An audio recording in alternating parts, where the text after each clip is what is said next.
Inulan ng batikos ang basaan sa San Juan ngayong taon kung saan may inaresto pa dahil sa pagsaboy ng asido. Humingi ng paumanhin ang kanilang alkalde kahit hindi anya isinasantabi na may posibleng pananabotahe. Nakatutok si June Veneracion. Taon-taon ginagawa ang Wata Wata Festival tuwing piyesta ni St. John the Baptist, ang patron saint ng lungsod ng San Juan, kada June 24. Pero ngayong taon, inulan ng batikos at reklamo ang isinagawang basaan. Kasunod nito ng puwersahang pagbabasa sa mga napadaan sa lungsod.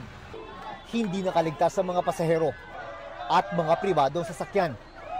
Nakapagsalita ako hindi maganda, sa gulat ko rin kasi foul namang magbukas. Pero ayun ko lang na-experience yung gano'n eh. May isang rider ang hindi nakapagpigil na gumanti. Yun lang, matindi ang kanyang buwelta matapos mabasa. Muriatic acid umano ang sinaboy niya. Muriatic yung bawal yun, dapat ilain yun eh. Ang tinamaan umano ng asido, isang nanunood lang sa kasiyahan.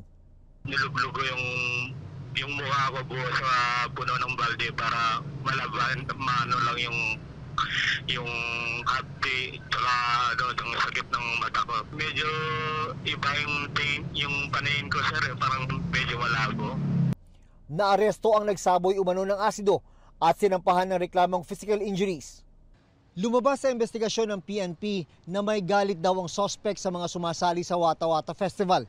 Ito raw ang dahilan kung bakit may dala umano siyang muriatic acid nang mapadaan sa lungsod ng San Juan. Yung mga past years ng festival ay nababasa siya, sasaktan. So hindi siya naghanda na siya eh.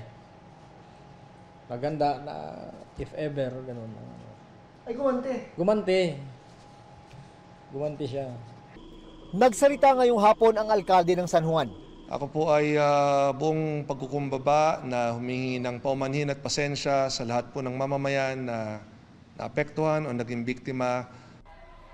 Gamit ang mga video na naglabasan sa social media, hinahanap na raw ang mga taong nanggulo sa nakaraang pista. Sa ilalim ng City Ordinance No. 51 Series of 2018, kabilang sa mga ipinagbabawal sa Wata Wata Festival, ang unruly behavior gaya ng puwersahang pagbubukas ng sasakyan. May multa itong mula 2,500 hanggang 5,000 pesos. Hinihikayat ng city government ang mga naapektuhan na magsampa ng reklamo at papanagutin daw ang mga sangkot. Pag-aaralan daw ng San Juan kung paano mapapabuti ang pagsasagawa ng kapistahan sa mga susunod pang taon. Napaghandaan naman daw mabuti ang Wata Wata Festival, pero meron daw mga pasaway. I'm not categorically saying may sabotahe, but I'm also not ruling it out. Para sa GMA Integrated News, June Veneracion, nakatutok, 24 oras.